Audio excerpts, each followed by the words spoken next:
नमस्कार। ज्योति online classes में आप सभी का स्वागत है। तो आज हम कराने वाले क्लास 10th की हिंदी है पदखंड। उससे कुछ ऑब्जेक्टिव क्वेश्चन कराने वाले, बहुत वीवीआई क्वेश्चन है, उसको हम कराने वाले हैं।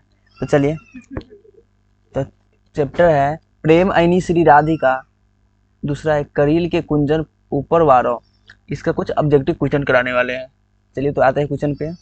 पहला क्वेश्चन है, प्रेम बरन रसखान ने किसे कहा है? प्रेम बरन रसखान ने किसे कहा है? तो ये कहा है कृष्ण को। ऑप्शन डी राइट आंसर हो जाएगा। अगला प्रश्न है, तिहुपुर शब्द का अर्थ क्या है? तिहुपुर शब्द का अर्थ क्या है? तो इसका शब्द का अर्थ है तीनों लोग। ऑप्शन सी राइट आंसर हो जाएगा। अगला प्रश्न है, रसखान का मूल नाम था, रसखान का मूल नाम था तो क्या था? सैयद इब्राहिम था। ऑप्शन ए राइट आंसर हो जाएगा। चलिए, अगला प्रश्न है 4 नंबर है,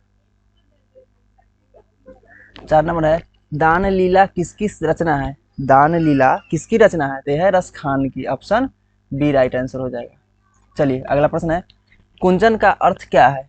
कुंजन का अर्थ क्या है? तो कुंजन का अर्थ क्या हो जाएगा? बगीचा हो जाएगा। ऑप्शन बी राइट आंसर हो जाएगा। अगला प्रश्न है, सुजान रसखान में किसकी भक्ति का वर्णन है? सुजान रसखान में किसकी भक्ति का वर्णन है? तो ये हो जाएगा श्री कृष्ण का। ऑप्शन बी राइट आंसर हो जाएगा। अगला प्रश्न है 7 नंबर है, रसखान की काव्य भाषा है, रसखान की काव्य भाषा है, क्या है काव्य भाषा?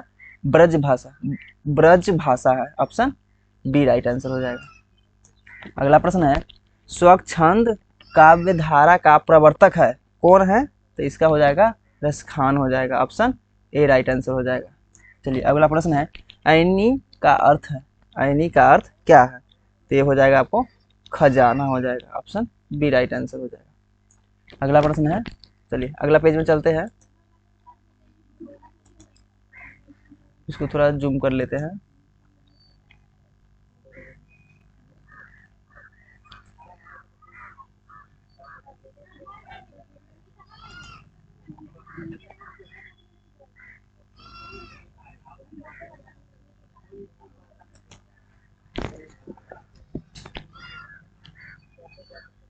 इसको जूम कर लेते थोड़ा। चलो,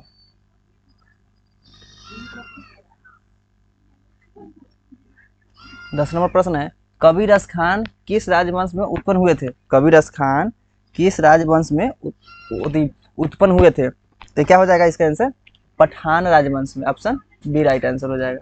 अगला प्रश्न है, रसखान के रचना काल के समय किसका राज्यकाल था? रसखान के रचना काल के समय किसका राज्यकाल था? तो किसका हो जाएगा? जहांगीर था। ऑप्शन सी राइट आंसर हो जाएगा।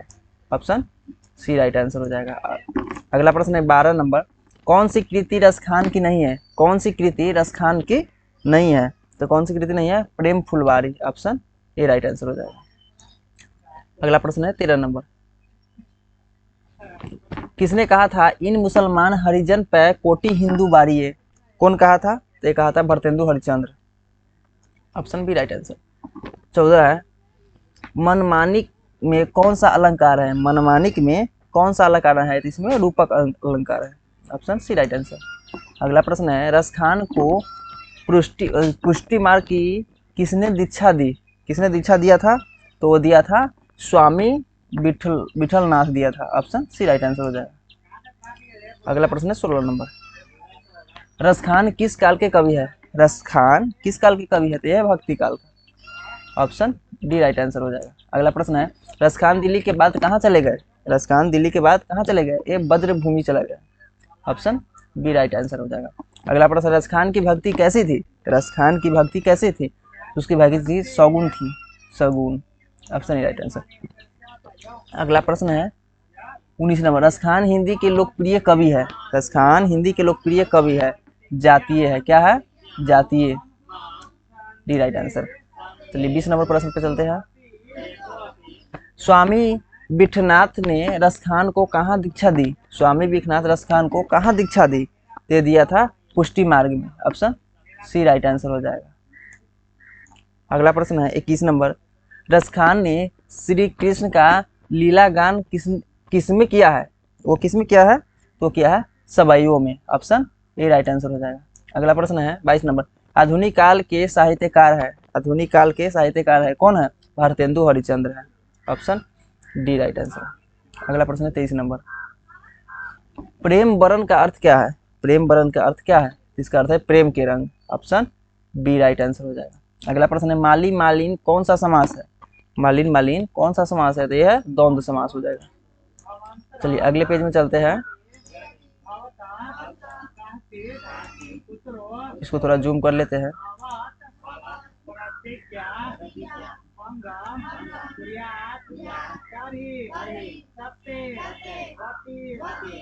जूम हो गया, चलिए जूम हो गया।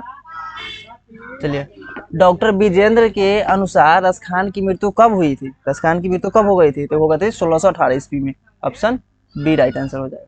अगला प्रश्न है रसखान का जन्म कब हुआ था? रसखान का जन्म कब हुआ? रसखान का जन्म हुआ 1533 ईस्वी में। चलिए अगला प्रश्न है 252 वैष्णव की वार्ता के आधार पर रसखान का जन्म कहाँ हुआ था? इसका जन्म कहाँ हुआ था? इसका हुआ था दिल्ली में जन्म हुआ था। Option D right answer. अगला प्रश्न है प्रेम ऐनी श्री राधिका में कितने दोहे संकलित है? इसमें कितने दोहे हैं? इसमें 4 दोहे हैं। सी राइट आंसर हो जाएगा। 29 नंबर प्रश्न है करील के कुंजन ऊपर बारों के अंतर्गत कितने सवैया संकलित है? कितने सवैया संकलित है? तो इसमें 1। ऑप्शन ए राइट आंसर हो जाएगा 1। अगला प्रश्न है दान लीला में कितने छंद संकलित है? इसमें कितने छंद है? इसमें 11 है। ऑप्शन बी राइट आंसर हो जाएगा। अगला प्रश्न है राधा कृष्ण के संवाद को किस पद प्रबंध में संकलित किया गया है? तो क्या हो जाएगा? दान लीला हो जाएगा। ऑप्शन सी राइट आंसर हो जाएगा। अगला प्रश्न है मालिन माली किसे कहा गया है? मालिन मालिन किसे कहा गया है? तो कहा गया है राधा कृष्ण को। ऑप्शन ए राइट आंसर हो जाएगा। अगला प्रश्न है 33 नंबर। चलिए इस पाठ में चितचोर किसे कहा गया है? चितचोर या चोर किसे कहा गया है? इसमें चितचोर और चित कहा गया है किशन को। Option B right answer. अगला प्रश्न है रसखान किस विषय में सिद्ध थे? रसखान किस विषय में सिद्ध थे? तो वो थे सवैया छंद में। ऑप्शन ए राइट आंसर हो जाएगा। सुजान रसखान किनकी रचना है? सुजान रसखान किनकी रचना है? तो किसकी रचना है? रचना है रसखान की। ऑप्शन बी राइट आंसर हो जाएगा। अगला प्रश्न है 36 नंबर। सवैया एवं छंद के सिद्ध कवि थे कौन थे? सवैया एवं छंद के सिद्ध कवि कौन थे? तो इसका कवि था रसखान था। ऑप्शन ए राइट आंसर हो जाएगा। अगला प्रश्न है संप्रदाय मुक्त कृष्ण भक्त कवि कौन थे? कौन थे? ये थे Raskhan. Option A right answer हो जाएगा। अगला प्रश्न है रसखान की कृति है? रसखान की कृति है प्रेम वाटिका है। ऑप्शन ए राइट आंसर हो जाएगा। अगला प्रश्न है 39 नंबर। प्रीतम नंद किशोर जा दीन के नैननी लगयो मन पावन चितचोर पलक ओट नहीं करी सको। यह पंक्ति किस कविता से है? किस कविता से हो जाएगा? ये पंक्ति है प्रेम ऐनी श्री राधिका से। Option C right answer. कवि रसखान किसके परम भक्त है? कवि रसखान किसके परम भक्त है? तो यह है कृष्ण के। ऑप्शन ए हो जाएगा। चलिए तो यहीं पे वीडियो मेरा समाप्त हो गया। अच्छा लगा हो तो वीडियो को सब्सक्राइब कीजिए, लाइक कीजिए, शेयर कीजिए।